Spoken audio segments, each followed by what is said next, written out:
साथियों, जय भीम, जय भारत, जय संविधान, जय विज्ञान, जय लोकतंत्र। 9 अप्रैल एक आवश्यक लाइव के लिए मैं आप लोगों के बीच में हूं। एक महत्वपूर्ण संदेश के लिए नेटवर्क की दिक्कत की वजह से लाइव आने में थोड़ी सी देरी हुई। आशा और उम्मीद करता हूं कि आप लोग स्वस्थ हैं और तथागत से अनुकंपा करता हूं, तथागत से ये प्रार्थना करता हूं कि उनका अनुकंपा आप सब लोग पे बनी रहे। बहुजन समाज में समय समय पर जन्मे सभी संतों, गुरुओं, महापुरुषों को नमन करते हुए करुणा के सागर तथागत गौतम बुद्ध, संत शिरोमणि सतगुरु रविदास जी महाराज, भगवान वाल्मीकि महाराज, गुरु नानक देव, संत कबीर, गुरु घासीदास जी महाराज, राष्ट्रपिता ज्योतिबा फूले, माँ सावित्रीबाई फूले, माँ फातिमा शेख, संत गाडगे जी महाराज, नारायणा गुरु, पेरियर रामा नायकर स्वामी, पेरियर लल्ले यादव, बाबू जगदेव प्रसाद कुशवाहा, जननायक कपूरी ठाकुर, बिरसा मुंडा, उनके साथ इस आंदोलन को आगे बढ़ाने की कड़ी में 20वीं सदी के महानायक और आज भी जिनकी वजह से भारत को लोकतंत्र संविधान मिला, विश्व रत्न डॉक्टर बाबा साहब भीमराव अंबेडकर, बाबू जगजीवन राम, मान्यवर दीना भाना वाल्मीकि साहब, डॉक्टर APJ अब्दुल कलाम साहब और मेरे रहबर, मेरे गुरु, मेरे आदर्श मान्यवर साहब श्री काशीराम। ये अप्रैल माह चल रहा है। अप्रैल माह की बहुत बहुत मंगल कामनाएं। शहीद आजम शहीद भगत सिंह, शहीद उधम सिंह, शहीद करतार सिंह सराभा, 2 अप्रैल के सभी शहीदों को नमन। क्योंकि अप्रैल माह चल रहा, मैंने आपसे पहले जिक्र किया, तो इस अवसर पर जो 2 अप्रैल 2018 को लोग शहीद हुए थे, हमारे वो वीर क्रांतिकारी, उनको भी नहीं भूला जा सकता, उनको भी नमन। आज का जो लाइव है वो विशेषकर है 14 अप्रैल के लिए। पिछले साल 14 अप्रैल थी तो देश में लॉकडाउन था, तो फिर भी हमने वो घरों पे रह के अपने मनाई थी। और मुझे पता नहीं क्यों ऐसा लग रहा है कि किसी षड्यंत्र के थ्रू इस बार भी लॉकडाउन या नाइट कर्फ्यू, इस तरह की चीज़ें जो हैं दोबारा से देखने को मिल रही हैं। कोरोना की बीमारी है, मैं अच्छी तरह समझता हूँ इसकी गंभीरता को भी, लेकिन वहीं तमाम तरह के आयोजन हो रहे हैं, रैलियाँ हो रही हैं, चुनाव हो रहे हैं। लेकिन 14 अप्रैल, क्योंकि मुझे लगता है कि हमेशा इतिहास से छेड़छाड़ हुई और बाबा साहब अम्बेडकर का इतिहास लोग ना जान पाएँ। जिस तरह से समाज में जागरूकता आई है, लोग उनको ना समझ पाएँ, उनको ना पढ़ पाए। मुझे लगता है कि षड्यंत्र के थ्रू बार बार उनकी जयंती पे जो कार्यक्रम होते हैं उनको रोकने का प्रयास किया जा रहा है, विचार गोष्ठियाँ होती हैं। तो कुछ लोगों ने तो अपने यहाँ प्रयास किया है कि भाई वो अपने यहाँ पे मनाएं, लेकिन पूरे देश में रहने वाले बहुजन समाज के लोगों को और उन सभी लोगों को जो बाबा साहब अम्बेडकर को मानते हैं, मैं कहना चाहता हूं कि 14 अप्रैल आ रही है, पिछली बार की तरह दीपदान उत्सव की तरह अपने घरों पे दीपक जला के सभी लोग, क्योंकि बाबा साहब अम्बेडकर वो शख्सियत थे जिनकी वजह से हमें अवसर मिला, समता, समानता, बंधुत्व, भाईचारे पर आधारित संविधान बना, समता मूलक समाज की स्थापना के लिए जो संविधान बना, उस संविधान की बदौलत हम लोगों को अधिकार मिले। बाबा साहब अम्बेडकर की बात की जाए तो वो किसी एक जाति, किसी एक वर्ग, किसी एक धर्म मजहब के लिए नहीं, सभी के लिए अधिकारों की व्यवस्था करके गए हैं। वो एक कानून के ज्ञाता भी थे, वो एक पत्रकार भी थे, वो महिलाओं के लिए हिंदू कोड बिल पर उन्होंने इस्तीफा भी दिया। OBC के लिए सब पहले अधिकारों की व्यवस्था की, शेड्यूल कास्ट, शेड्यूल ट्राइब के लिए बाद में की, देश की महिलाओं के लिए बराबर की व्यवस्था की, देश में रहने वाले अंतिम व्यक्ति को भी बराबर के अधिकार मिले, सम्मान मिले, सुरक्षा हो, उसका जीवन जो है वो सफल रहे, उसको न्याय मिले, सब सारे अधिकार जो हैं संविधान में किए। तो ऐसे युग पुरुष की जयंती, जन्म उत्सव हम लोग मनाएंगे। तो क्योंकि अभी तक हमारे लोग उनका चित्र पकड़ते थे, लेकिन भीम आर्मी के आंदोलन के बाद, वैचारिक आंदोलन के बाद, मान्यवर काशीराम साहब के संघर्ष के बाद, बहुजन जो महापुरुष हुए उनके संघर्ष के बाद, अब हम अपने महापुरुषों के सिर्फ चित्र नहीं पकड़ते, उनका चरित्र भी पकड़ते हैं, उनके दिखाए रास्ते पे भी चलते हैं। तो 14 अप्रैल को, क्योंकि बाबा Saheb Ambedkar symbol of knowledge, ज्ञान के भी प्रतीक हैं, तो ज्ञान के दीपक, चाहे उनको राष्ट्र निर्माता कहा जाए, चाहे इस दिन को राष्ट्रीय उत्सव मनाया जाए, हमें अपने घर परिवार के साथ, क्योंकि परिवार में चर्चा होनी बहुत ज़रूरी है, गत वर्षों की भांति हमें अपने घर को खूब सजा के और बाबा साहब अम्बेडकर के विचारों को पढ़ते हुए, उनका अनुसरण करते हुए, संकल्प लेते हुए कि बाबा साहब के संविधान की भी सुरक्षा करेंगे, संविधान सुरक्षा दिवस भी हम लोग मनाएंगे और उनके विचारों पे चलने का भी काम हम लोग करेंगे। और उनका जो एक महत्वपूर्ण संदेश था कि पॉलिटिक्स इज द मास्टर की, कि राजनीतिक सत्ता वो चाबी है जो आपकी सारी मुसीबतें से, आपकी सारी परेशानियों का हल निकाल सकती है, उसको छीनने का भी हम लोग संकल्प करेंगे। तो एक उत्सव के तौर पे और एक संकल्प के तौर पे 14 अप्रैल हम लोग बनाएंगे अपने घरों पे। दिन में हम लोग बाबा साहब के विचारों को पढ़ेंगे। मैं सभी कार्यकर्ता पदाधिकारी से तो कहना चाहता हूं कि वो यूपी में तो क्योंकि चुनाव चल रहा है, सब लोग चुनाव में व्यस्त हैं, लेकिन चुनाव को भी मद्देनजर रखते हुए, लेकिन आप जहां भी रहें उस दिन बाबा साहब अम्बेडकर के विचारों का प्रचार प्रसार ज़्यादा करें, जैसे आप रोज़ करते हैं, और जिला मुख्यालयों पे भी उसको मनाएं।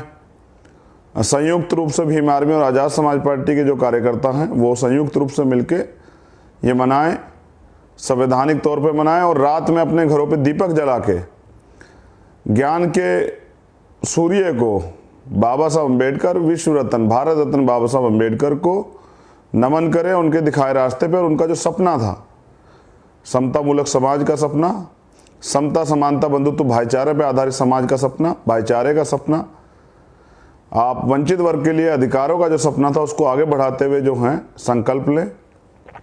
ये तो 14 अप्रैल की बात है, आप अभी से तैयारी करके रखें और विधिवत रूप से मनाएं। एक दूसरा अहम संदेश ये है कि उत्तर प्रदेश में पंचायत चुनाव चल रहे हैं और भारतीय जनता पार्टी के लोग तो गांव में नहीं घुस पा रहे हैं, क्योंकि जनता में उनका विरोध इतना है, उनके कार्यकर्ताओं द्वारा, उनके नेताओं द्वारा जो किस तरह के कार्य किए गए हैं, जो झूठे वादे उन्होंने किए थे वो पूरे नहीं कर पाए हैं। जैसे अभी किसानों का आंदोलन तो चल ही रहा था, लेकिन महंगाई की मार, सिलेंडर पे 300 रुपये बढ़ना, पेट्रोल डीजल पे पैसे बढ़ना, उसके बाद डीएपी पे 700 रुपये एक साथ जो बढ़ाए हैं, 1900 रुपये इकट्ठा कर दिया गया है खाद का। तो ये भी जो है एक बड़ा जो है विरोध है, जनता के बीच इसका बड़ा दुष्प्रभाव है। तो भारतीय जनता पार्टी के लोग तो गांव में नहीं घुस पा रहे हैं, लेकिन भीम आर्मी और आज़ाद समाज पार्टी के कार्यकर्ताओं से मैं निवेदन करना चाहता हूं कि एक महत्वपूर्ण संदेश तो आपके लिए यह है कि वोट की सुरक्षा बेहद ज़रूरी है।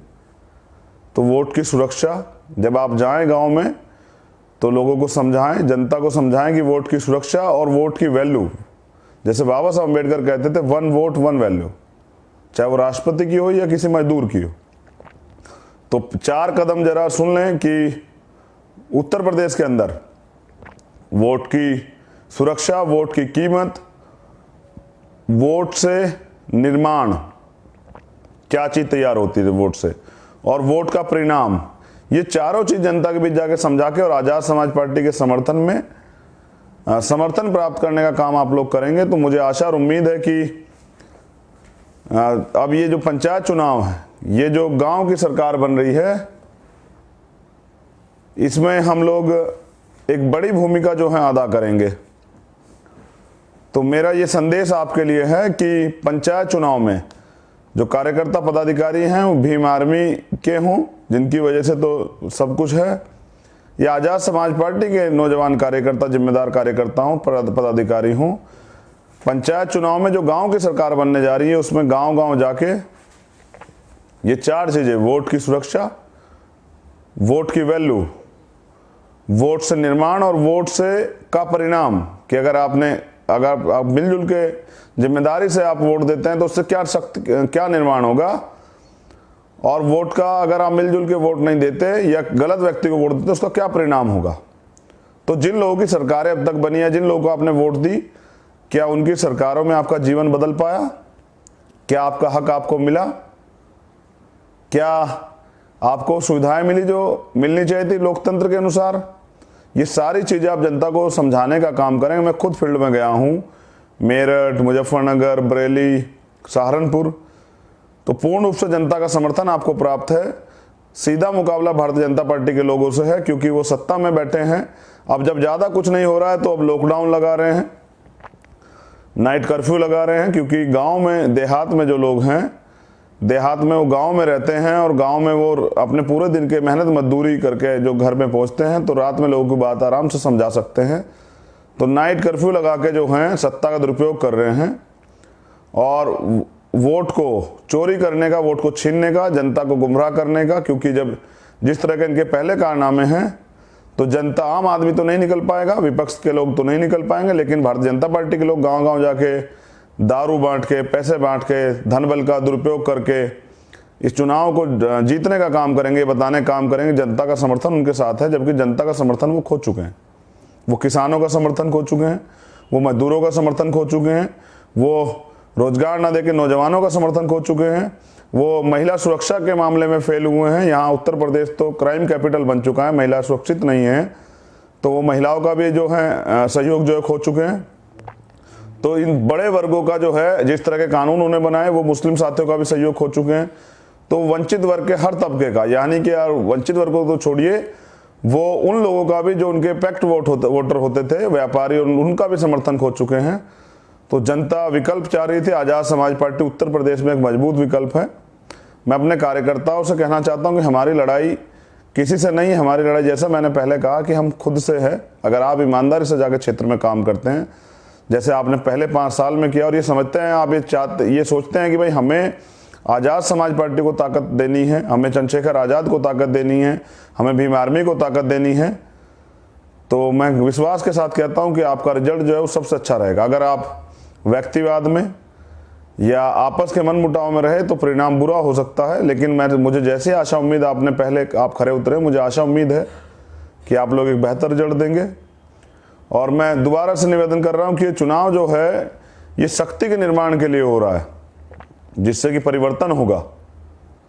तो मैं आपसे कहना चाहता हूं कि आप सारी चीज़ें अपने आपसी मनमुटाव निपटा के, जो वैसे तो नहीं दिखाई देते, लेकिन अगर कहीं कुछ हो भी तो उसको निपटा के और पंचायत चुनाव में जाने का काम करें, और अपनी जिम्मेदारी समझते हुए अपने अपने क्षेत्रों में, गांव देहात में जनता के बीच जाके ये चीज़ें समझा के, और आज़ाद समाज पार्टी के समर्थित जो प्रत्याशी हैं, अधिकृत जो प्रत्याशी हैं, उनके समर्थन में जनता से वोट देने की मांग करें। मुझे पूर्ण विश्वास है कि उत्तर प्रदेश के अंदर आज़ाद समाज पार्टी महत्वपूर्ण भूमिका अदा करेगी पंचायत चुनाव में, जो गाँव की सरकार है। क्योंकि असली उत्पीड़न तो गाँव से शुरू होता है, असली भेदभाव तो गाँव शुरू होता है, असली जो अधिकारों का हनन होता है वो गांव से शुरू होता है। तो जो गांव की सरकारें से बनाने का काम करें, फिर 2022 जो है वो मुख्य चुनाव रहेगा। लेकिन उससे पहले ये अहम चुनाव है, अपनी जिम्मेदारी समझे और गांव-गांव जाके, क्योंकि जिस तरह का हालात भारतीय जनता पार्टी की सरकारें बना रही हैं, तो हो सकता है सोशल मीडिया ही सहारा बचे कि हम अपनी बात कहनी पड़े। उनके पास तो टीवी है, उनके पास तो तमाम तरह की सुविधाएं हैं, हमारे पास तो यही एक माध्यम है अपनी बात पहुंचाने का। तो इसलिए मैं आपसे निवेदन करता हूं कि अपनी जिम्मेदारी को समझे। लोकतंत्र में आपकी जिम्मेदारी क्या है। अगर गलत व्यक्ति का चुनाव हुआ और गलत व्यक्ति आगे बढ़ गया तो परिणाम भयानक होंगे। जैसे ये जो पूंजीपतियों के एजेंट हैं, इनकी सरकारें बना के आप लोगों ने देख लिया है। तो जनता का समर्थन आपको मिलेगा, आप जाइए अपनी बात रखें। जनता का भरोसा आज़ाद समाज पार्टी पे है। एक और विशेष जो है, बाबा साहब अम्बेडकर की जयंती से पहले बाबा साहब ने जिनको गुरु माना, राष्ट्रपिता ज्योतिबा फूले की भी जयंती है 11 तारीख को। तो मैं आपसे निवेदन करूंगा, अपने घरों पे 11 तारीख को भी दीपक जला के, आप संकोच ना करें। ये महापुरुष जो हैं किसी जाति के, धर्म के उस दायरे में नहीं आते हैं। महापुरुष की कोई जाति नहीं होती। महापुरुष का जो त्याग बलिदान होता है, संघर्ष होता है, वो तो समाज के लिए होता है, परिवर्तन के लिए होता है। तो राष्ट्रपिता ज्योतिबा फूले का जो आंदोलन है, उसी से बाबा साहब ने प्रेरणा ली।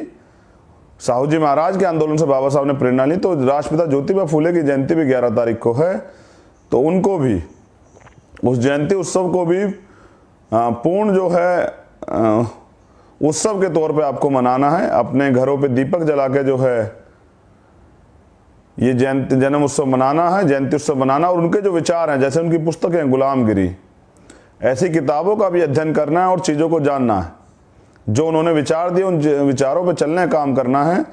तो जैसा मैंने बताया कि 11 अप्रैल राष्ट्रपिता ज्योतिबा फूले की जयंती है, जिन्होंने उस समय में भी, जहाँ इतना भेदभाव था, जहाँ इतना जो है तमाम तरह का जो है जाति और धर्म का खेल था, वहाँ अन्याय, अत्याचार और गैर बराबरी की विचारधारा के खिलाफ टकराव लेके घर से भी विरोध सहा और 18 स्कूल उस समय खोले, परिवर्तन का आंदोलन चलाया।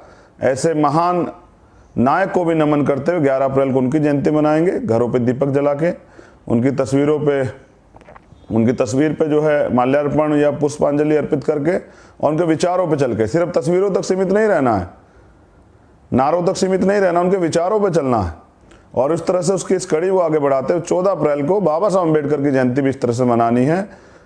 और उसके साथ जैसा मैंने आपको कहा कि उत्तर प्रदेश में जहाँ जहाँ प्रथम चरण का चुनाव है, मेरा आप कार्यकर्ता पदाधिकारियों से और अपने नेताओं से अनुरोध है कि भाई अपनी जिम्मेदारियों को समझते हुए गांव-गांव निकल के अपने जो प्रत्याशी हैं उनको जिताने का काम करें। और गांव में जैसे आपका नारा है कि प्रधान से प्रधानमंत्री की ओर, उस नारे को साकार करने के लिए गांव की सरकार में भागीदारी करने का काम करें। ऐसी मेरी जो आशा और उम्मीद है कि आप अच्छा काम करेंगे और सब चीज़ों को अभी छोड़ के अगला 1 महीने का समय है, आप उसमें संघर्ष करने का काम करें, क्योंकि ये परीक्षा की घड़ी आ चुकी है। एक तरफ पैसे वाले लोग हैं जो संसाधन संपन्न है, जिन पे तमाम तरह की सुविधाएं हैं, जिन पे तमाम तरह के संसाधन हैं, जो तमाम तरह सत्ता का दुरुपयोग करेंगे। और एक तरफ आप गरीब लोग हैं जो स्वाभिमानी हैं, जो संकल्पित हैं, जो समर्पित हैं, जो ईमानदार हैं, जो परिवर्तन चाहते हैं। उनसे ही मेरा अनुरोध है, क्योंकि कल मैंने 20-25 सभाएं की थी और रात को 3 बजे जो है मेरी अंतिम सभा खत्म हुई। तो मेरा गला भी जो है थोड़ा सा, मेरी आवाज़ ख़राब है, लेकिन आवाज़ से नहीं, मेरी जो भावनाएं हैं उनको तो आप समझिए। मैं आपसे कहना चाहता हूं कि भाई निकलिए और काम कीजिए। बिना संघर्ष के सत्ता नहीं मिलती है। और मैं बार बार आपसे कह रहा हूं, अनुरोध कर रहा हूं कि भाई ये आंदोलन जो है ना, ये हमारे महापुरुषों का आंदोलन है, जो 1848 में राष्ट्रपिता ज्योतिबा फूले के नेतृत्व में चला, जो फिर उसके बाद छत्रपति साहू जी महाराज ने, उनके जाने के बाद बाबा साहब अम्बेडकर ने, और बाबा साहब अम्बेडकर के जाने के बाद मान्यवर साहब श्री काशीराम ने चलाया, और अब भीम आर्मी और आज़ाद समाज पार्टी के लोग चला रहे हैं। तो जिनके भरोसे दूसरे लोग हैं, कभी आप अगर याद रखें तो दूध की रखवाली कभी बिल्ली नहीं करती है, कभी जो है बकरी की रखवाली सेठ नहीं करता है। उनका काम होता है, उनका जो स्वभाव होता है वो होता है अपने दुश्मन को हजम कर जाना। इस तरह से हमारे मूवमेंट को भी हजम किया गया। मेरा इशारा आप समझ जाओगे। मैं आपसे कहना चाहता हूं कि अब मूवमेंट जो है अपने सहारे पे चलती है, दूसरे के सहारे पे नहीं चलती है। इसलिए अपनी जिम्मेदारी को समझें, गांव देहात में जाके अपने प्रत्याशियों के समर्थन में काम करने का प्रयास करें। ये जीत जो है हम सबकी जीत है। आज़ाद समाज पार्टी उत्तर प्रदेश में ताकत बनने जा रही है और मैं चाहता हूँ इसमें आप अपनी भूमिका अदा करें। तो क्योंकि मुर्दा लोग मिशन नहीं चलाते और जिंदा लोग रुकने नहीं देते, इसलिए मैं आपसे कहना चाहता हूँ कि अपने मिशन को आगे बढ़ाएं। आप सभी का मंगल हो, तथागत की अनुकंपा आप सब लोग पे बनी रहे, आपके परिवार में खुशहाली रहे, तमाम तरह के दुख परेशानियां आपकी जो है ख़त्म हो जाएं। आप खूब संघर्ष करें। आपके परिवार के लिए मंगल कामनाएं, देश के लिए मंगल कामनाएं। और जैसा मैंने कहा कि देखिए, उत्तर प्रदेश में तो कर्फ्यू लगाया जा रहा है, उत्तर प्रदेश में तो लॉकडाउन लगाया जा रहा है, उत्तर प्रदेश में तो धारा 144 है, जबकि यहाँ चुनाव है। वहीं बंगाल में प्रधानमंत्री हों, गृह मंत्री हों या उनके और नेताओं, वो रैलियाँ भी कर रहे हैं, वहाँ कोरोना नहीं जा रहा है। मैंने इसलिए तो कहा था कोरोना सरकारी एजेंसी है, वहाँ कोरोना नहीं जा रहा है। कोरोना सिर्फ यहाँ है जहाँ पंचायत चुनाव, जो बीजेपी हार रही है, जो ईवीएम से भी नहीं है, जो बैलेट पेपर से है। और बाबा साहब अम्बेडकर की उस लाइन को भी याद कीजिए कि आज मैंने रानी का पेट काट दिया है, आज के बाद राजा जो है वो बैलेट बॉक्स से तैयार होगा। तो राजा बनाने का समय आप पे आ गया है। तो इसलिए जो है भारतीय जनता पार्टी के लोग उत्तर प्रदेश में तो कर्फ्यू लगा रहे हैं, उत्तर प्रदेश में तो जो है नाइट कर्फ्यू लगा रहे हैं, धारा 144 लगा रहे हैं, मेरे ऊपर मुकदमे किए गए, मेरे साथियों पे भी कह रहे हैं कि भाई बिना अनुमति के रोड शो किया। लेकिन जबकि सच ये है कि मुकदमे से तो मैं नहीं डरता, लेकिन परमिशन डाली गई थी, रात में अंत समय में परमिशन कैंसिल कर दी गई, क्योंकि ये जानते हैं कि खतरा किससे है। खतरा जो है उन लोगों से नहीं है जो सीबीआई की एक घुड़की से डर जाते हैं, जो ईडी इनकम टैक्स के एक जो हैं छापे से डर जाते हैं। खतरा उन लोगों से है जो मूवमेंट चला रहे हैं। तो असली खतरा अगर उत्तर प्रदेश में कोई है तो आज़ाद समाज पार्टी और भीम आर्मी के ईमानदार कार्यकर्ता हैं जो निस्वार्थ भाव से काम कर रहे हैं। इसलिए जो है हम पे मुकदमे होते हैं, इन मुकदमों से घबराने की जरूरत नहीं है, क्योंकि समझिए कि आज तो मैं अपनी बात ही पूरी रख रहा हूँ यहाँ पे कि अगर आप परिवर्तन चाहते हैं तो एक छोटा सा काम भी करेंगे तो उसके लिए भी आपको कुर्बानी देनी पड़ेगी। सोचिए, याद कीजिए 2 अप्रैल का आंदोलन 2018 SC/ST एक्ट को बचाने के लिए आप लोग निकले और 17 से ज़्यादा कुर्बानी देनी पड़ी, 1000 लोगों ने जेल काटे। जो लोग कहते हैं कि भाई आंदोलन से क्या होता, आंदोलन से ही वो अधिकार बच पाया। और जिनको हम गुरु मानते हैं, मान्यवर काशीराम, उन्होंने तो बहुत आंदोलन, मंडल कमीशन का आंदोलन किया, मैं बरेली गया था, शराब भट्टी बंद कराने का आंदोलन किया और जेल में भी रहे। तो जिन लोगों ने मिशन सुना ही नहीं है, जिन लोगों ने मिशन पढ़ा ही नहीं, वो क्या जाने, वो तो सिर्फ जो है इधर उधर की बातें कर सकते हैं। तो मैं आपसे कहना चाहता हूं कि भाई हमारे महापुरुषों ने तो त्याग बलिदान देके आंदोलन आगे बढ़ाया था। आप जैसा मैंने कहा कि अगर SC/ST एक्ट बचाने के लिए 17 से ज़्यादा कुर्बानियां देनी पड़ी, शहादतें देनी पड़ी, 1000 लोगों ने जेल काटी। जब आप राज सत्ता छीनने के लिए जाएंगे तो आपकी हत्याएं भी होंगी, आपको तड़फाया भी जाएगा, आपका जो है नुकसान भी होगा आर्थिक सामाजिक, आपको जो है बेइज्जत भी किया जाएगा, आपके अधिकार भी छीने जाएंगे, आपको जो है फिजिकली नुकसान भी पहुंचा जाएगा पर झूठे मुकदमे। इनसे घबराने की जरूरत नहीं है। ये तो आंदोलन जो है कुर्बानी मांगता है। आपको अगर आप परिवर्तन चाहते हैं, स्वाभिमानी लोग हैं, तो कुर्बानी के लिए तो तैयार रहिए। आप देखिए तो हमारे गुरुओं को याद कीजिए, गुरु गोविंद सिंह ने अपने बच्चे कुर्बान किए, बाबा साहब अम्बेडकर ने अपने बच्चे कुर्बान किए, हमारे सभी महापुरुषों ने बलिदान दिया है। तब जाके आंदोलन, तब जाके जो है ये देश जो है भारत, इसमें हमें कुछ अधिकार प्राप्त हुए हैं। तो गुलामी काटने के लिए तो कुर्बानी देनी पड़ती है। तो मेरी बहुत बहुत मंगल कामनाएं। याद रखिए 11 अप्रैल राष्ट्रपिता ज्योतिबा फूले जयंती, 14 अप्रैल महामानव विश्व रत्न बाबा साहब डॉक्टर भीमराव अम्बेडकर जयंती, और उत्तर प्रदेश में जो पंचायत चुनाव चल रहे हैं उसमें अपनी अग्रणी भूमिका निभाइए। और उसके साथ साथ सुजानगढ़ में भी चुनाव है राजस्थान के अंदर, वहाँ भी हमारा प्रत्याशी लड़ रहा है, ऑटो का चुनाव चिन्ह है।